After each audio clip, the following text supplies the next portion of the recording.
is Gengar X, and I'm finally back with a what if that I actually was planning to do exactly right after part 3 of what if Deku had the Infinity Copy Quirk.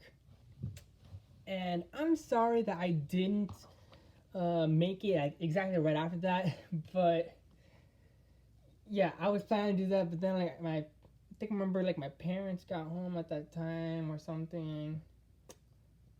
Or well, that was quite a few weeks ago. That was literally right during that day. After that, I got sick for about an entire week, and at one point, we went to Disney World. We celebrated my sister's birthday at one point, and yeah, there's a lot of stuff. And there was a few weekends I probably had opportunity to make this video, but I ended up not, and I'm sorry to say this, but I have not been listening to any what ifs from then to here. Not a single My Hero Academia what if, not making notes on the My Hero Academia manga and reading it at the exact same time to just get extra details. And I'm writing throughout the dates of stuff. So yeah, and I'm planning to think of what would be interesting. But not only that, there's also been the time that Steven Universe the movie came out. I was glad. I was hyped. I was feeling really good, except for the fact I was sick on that week. So minus that. But yeah, the movie was really good. I really liked it. I was imagining, what if I made a what if about Deku having Steven Universe's powers? And if you guys don't know what Steven Universe is, go search it up when you have the chance. You don't have to. I could explain in a future video if I ever make it. But I just have seen recently that the titles of what if Deku had Steven Universe his powers. So I have not seen those videos. I have only seen the titles. So yeah. Alright. I should just begin already because this is too much talking. I've only got about 13 minutes before my tablet thinks it's maximum amount of time for the video to go up onto YouTube. Or at least not my tablet, but YouTube itself. Okay, so last time inside part 3, I remembered at that point, I felt like I made a mistake in saying that Mr. Aizawa, he did not cancel out Izuku's quirk. That event does not happen. He does not scold him. He does not grab him. He does not bring him close. He does not scare him in the face or whatever. So yeah, that did not happen at all. So yeah, just basically, he puts as much force as he can, and he puts as many quirks as he puts into, or just go along with the original, what I said in part 3, minus the fact that Aizawa scolded him. That's basically all I'm changing except the last one. Basically. But if you could think of any better sequence inside your head for the time of All Might's class, or doing Bakugo versus Deku, go ahead, think of something epic or cool or amazing. Oh, and I'm gonna say that because he has a copy quirk and he copies an infinite amount of quirks and he has no control of stopping it, I'm gonna say he has very good adaptability. Which means what I'm saying is that he will get stronger faster. And I'm going to say instead of 5%, he has 6%. And I'm going to say that he's able to flex out the quirk and movement, like what I said in the last part of the grip parts. Yeah, I feel like I wasn't that satisfied with that video, 100%. But I was still really good about it.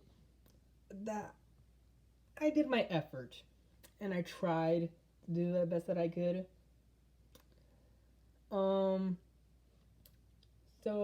Yeah.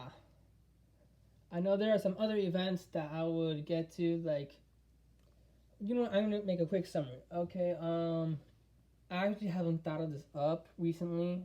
I remember I had thought up of what kind of events to put in this place. Okay, so a day or so has passed, or like during throughout the events of where um the break-in at UA, or where all the reporters come in, instead of Ida telling everybody to remain calm and tell them that outside is just the press who broke into it, Izuku makes himself float, and then he uses engines on himself or explosions. Choose whatever one of the situations you want to choose from. And I'm gonna say, inside this, what if he becomes more confident? He's a little less nervous than he ever was. I'm gonna say that because I mean, like, for someone who has a lot of powers, he's gonna get a lot of attention, and he's gonna be a bit more. He's gonna have to become more confident of being in front of other people. So yeah, He's much more confident than in the original story. So yeah. And now we're gonna go off and say that now everybody's on the bus on the way to the. Great, I forgot the place.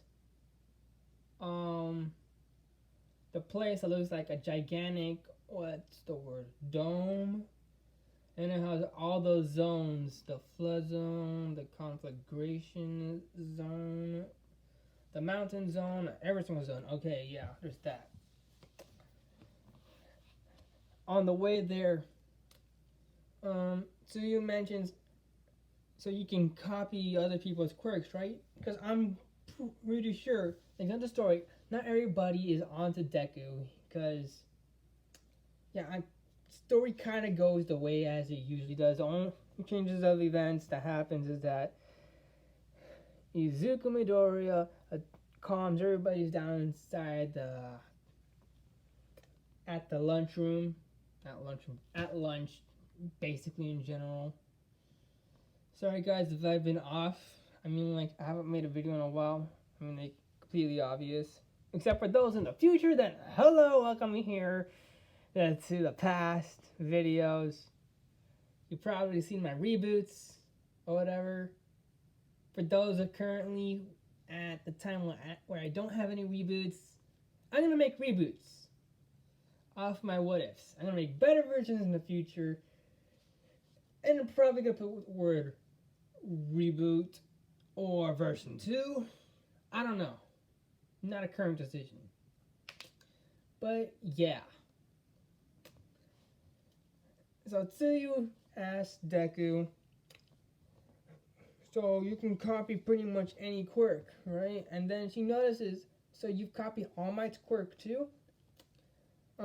Since this is basically something that I have kind of gone over about, like, inside part 1 or part 2. I don't remember. I didn't watch those 2 videos just a moment ago. So, yeah, I've only watched part 3. So, basically, Izuku currently has a hypnosis quirk, elemental quirks, and all of his classmates' quirks that he could pretty much that aren't mutational quirks. So basically, like, he'll just get the parts that aren't mutated. Like, he could make acid, he could summon dark shadow, just not have a bird-like head, which means his shadow will look like his actual shadow and not with, like, a bird head. I'm not sure if I've discussed this moment before, but I mean, like, yeah.